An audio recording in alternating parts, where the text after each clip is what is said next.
We usually think of water as required for life. But what if there were a body of water that is known not for its life-giving ability, but for the fact that virtually nothing can live in it?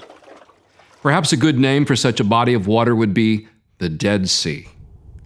Well, this sea, at the southern end of the Jordan River, has stood as a silent witness to so many of the events that took place in the land of the Bible, a silent but powerful connection between faith and fact.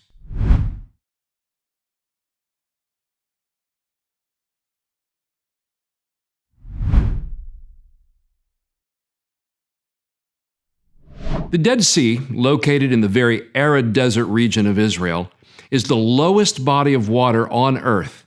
Its surface is more than 1,400 feet below sea level. Visitors descend down and down to finally reach its banks. When they arrive, they are greeted by one of the world's saltiest bodies of water. The salinity is about 34%, about 10 times saltier than the ocean. This means that nothing except a very small amount of bacteria and fungi can live in its waters. The water is so salty that it feels slippery, almost oily in your fingers, and a person can easily float on its surface. From ancient times, it was believed to have healthful benefits, so it was an early therapeutic resort used by Herod the Great and others as they came to enjoy its waters. As much as we might mention the Sea of Galilee or the Jordan River as bodies of water that figure into Bible history, the Dead Sea is no less a silent actor in this history.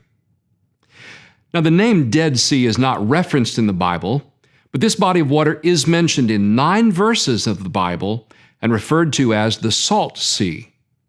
In outside Hebrew literature, it's called the Sea of Death.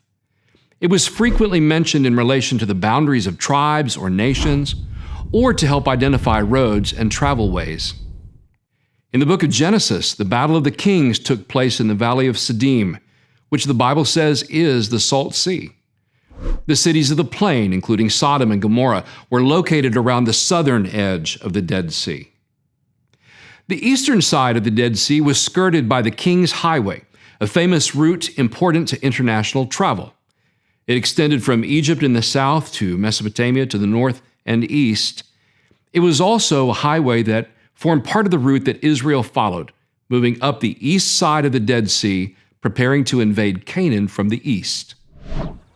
When Moses and the Israelites were poised to begin their entrance into Canaan, the famed lawgiver went to the top of Mount Nebo on the east side of Jordan and looked out over the land that was about to be conquered. In his sight, as he surveyed the land leading to Jericho, he could see the Dead Sea stretching off to the south. The area of the Dead Sea was riddled with caves and served as a region of flight and refuge, just like when David fled from King Saul to the area of En-Gedi.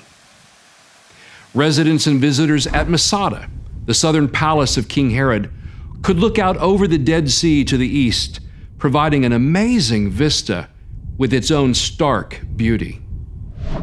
Both Jerusalem and Jericho were near the northwest edge of the sea, and the palace fortress called Machaerus was located on the eastern edge of the sea in today's Jordan.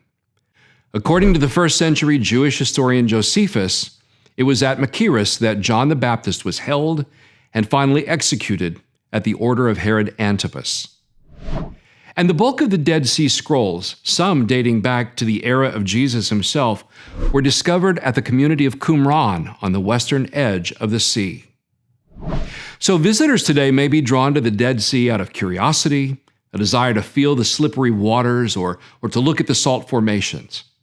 But for millennia, these waters have served as a backdrop for numerous biblical events, providing a powerful connection between faith and fact, right here in the land of the Bible.